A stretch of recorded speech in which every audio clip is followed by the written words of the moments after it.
Hi guys, welcome to another video, and this one I'm going to do a day 3/day 4 update for the Bear SLAMS Titan build.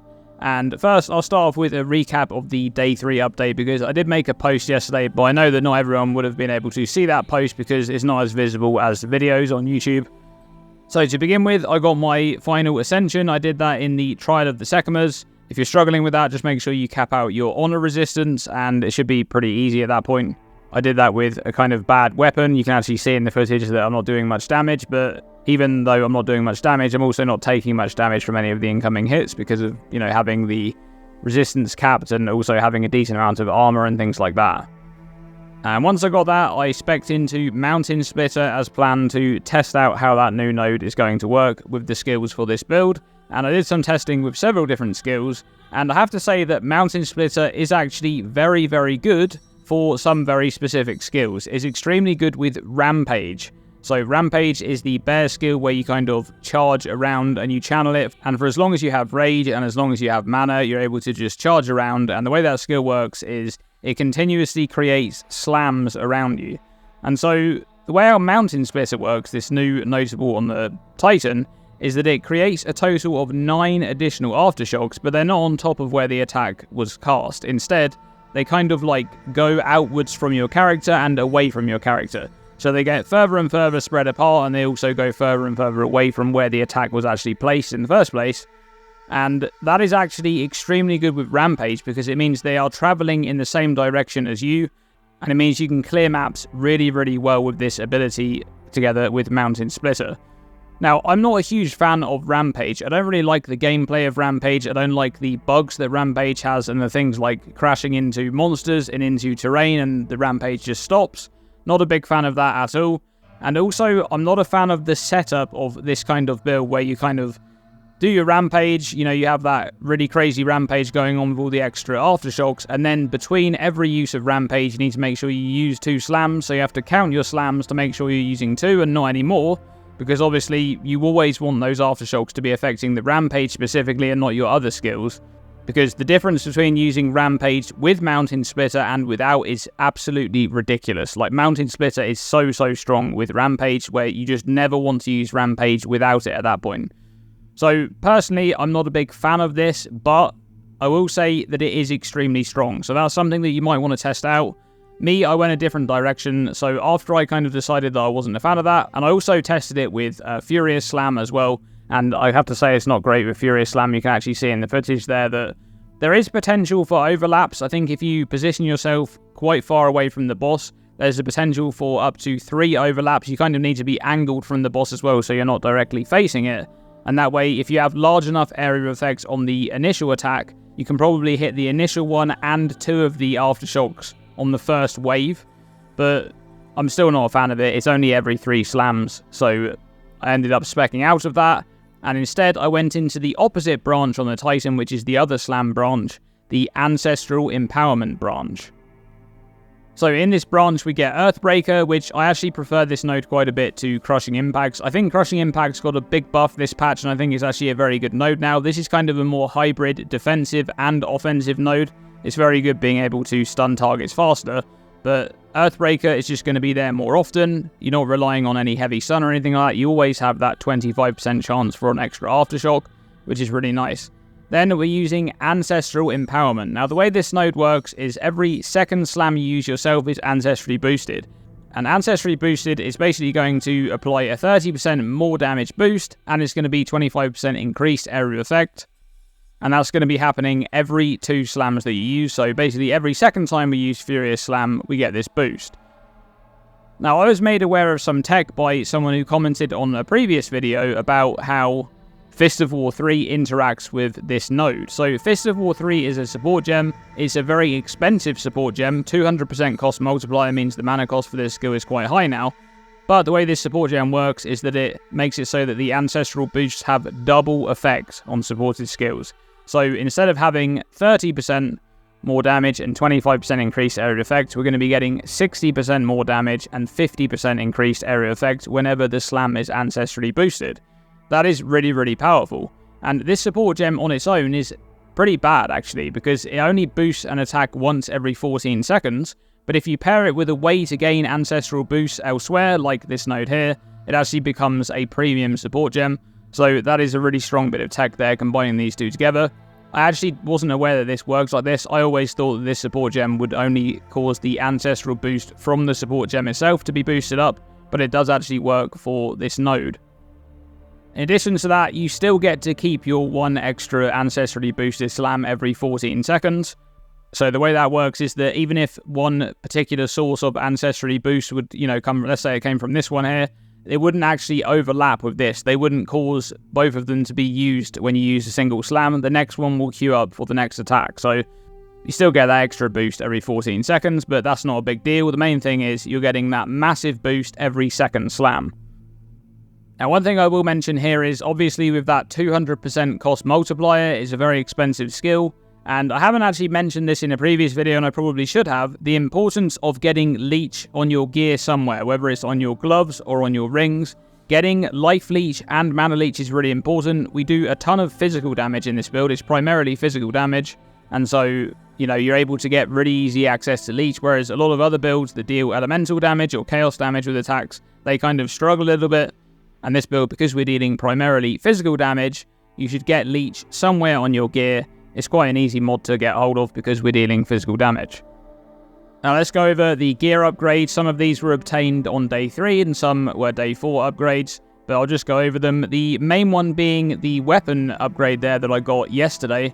And this weapon is still not completely ideal. There's some things that I would change on this. For example, the main thing being there is that it's got flat cold damage instead of flat physical damage, which is quite annoying.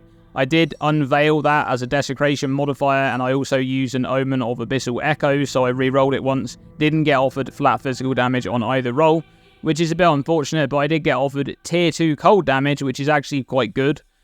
And I'll explain why that's a little bit better in a moment in terms of it being cold damage. But this is basically the endgame weapon that you want to go for, only with the cold replaced with flat fizz, right? You want a good roll of increased physical damage.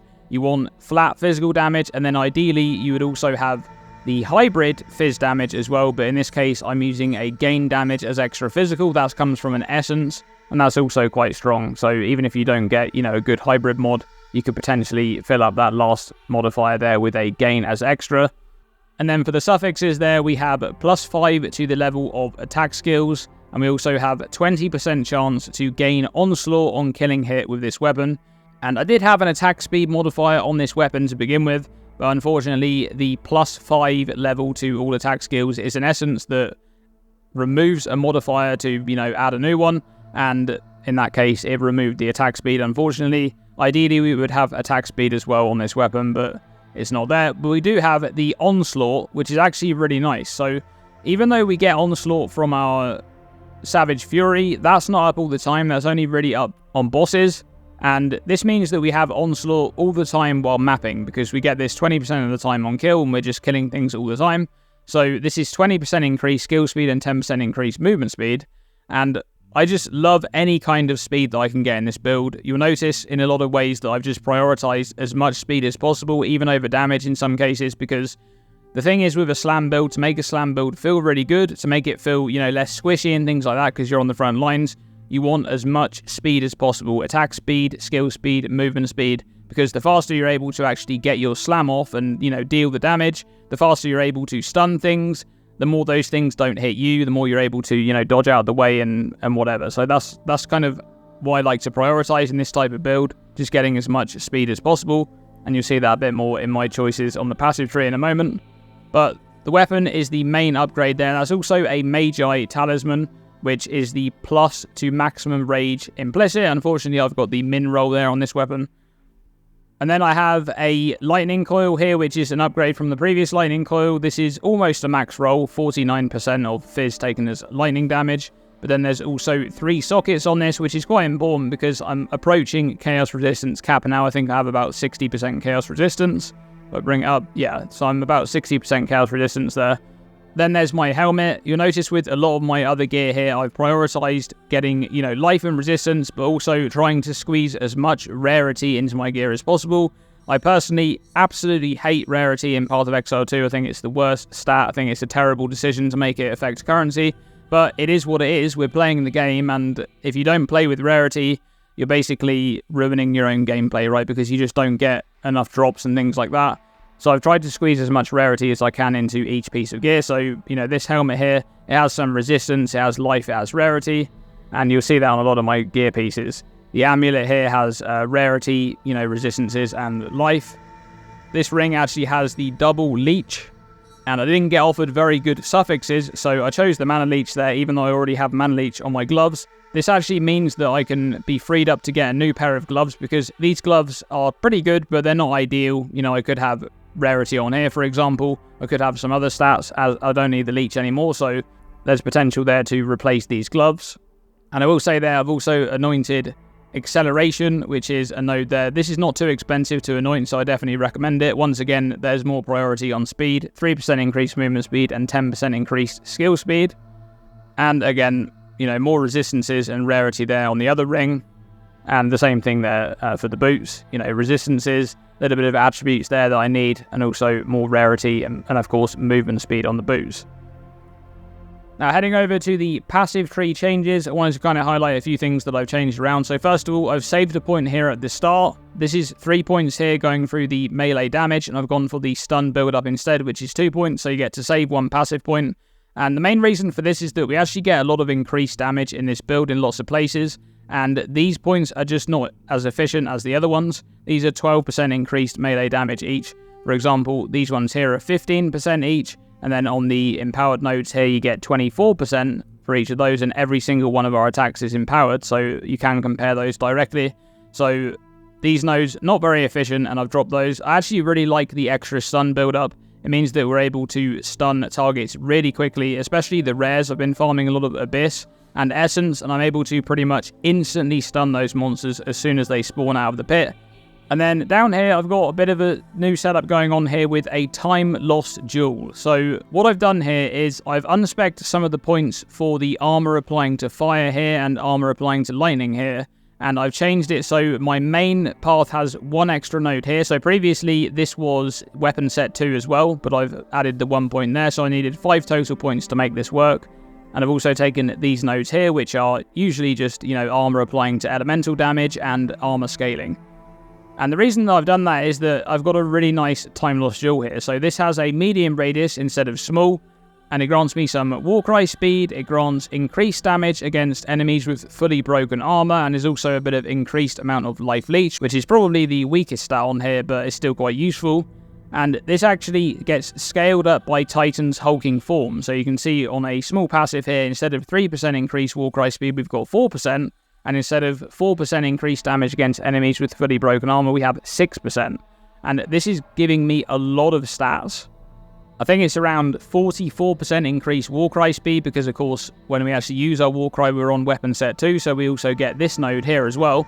And then I think it's 60% increased damage as well coming in there, because, you know, every single target that we hit is going to have fully broken armor, because we always have Ferocious Roar's broken armor effect.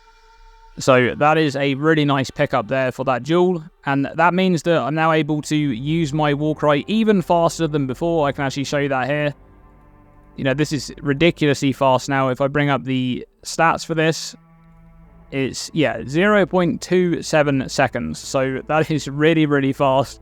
And once again, as I said earlier, you know, prioritizing more speed, you can see this is very, very fast for me to be able to actually do the combo now of Warcry into Slam. And you can see just how much mana cost that Slam is right there. Right, very, very expensive, and that's why you must have Mana Leech.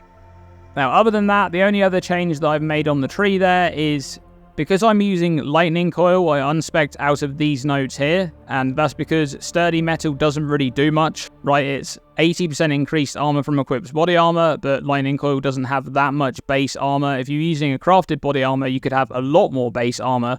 And obviously, I've got 2 setups in the Mobilitics guide there, one for the Lightning Coil variant and one for the kind of primary endgame setup where you just go all in on armor scaling and, you know, armor applying to elemental damage and things like that. I'm not really sure which loadout is the best. Personally, I'm using Lightning Coil because I really like the idea of benefiting a little bit extra from that charge regulation skill and getting the frenzy charges. But that's why I unspec'd all of this here, because that notable is not very useful with Lightning Coil. What I've done there is obviously some of those points have gone into this setup down here. But I've also gone for this extra wheel over here, which is among the hordes. And once again, this is a bit more priority towards, speed rather than damage. And this is granting you 4% increased attack speed on the small nose. This is usually 3, but because of Titan, we get an extra 1%. And then the notable is 3% increased movement speed and 15% increased attack damage. The movement speed there obviously being the premium stat. Now lastly, I'll go over the gems because I've made some changes in the gem setup. The first thing is this setup here for Maul. Now, you may have seen this on some other streams with some other builds. I think I saw this on Palstron's build first. But this is a lineage support gem, Batea's Vengeance. And what it does is the supported skill there can freeze a target, and then if it does freeze a target, for each rage that you have, you gain a damage boost. You gain 1% of damage as extra cold damage for 20 seconds per rage.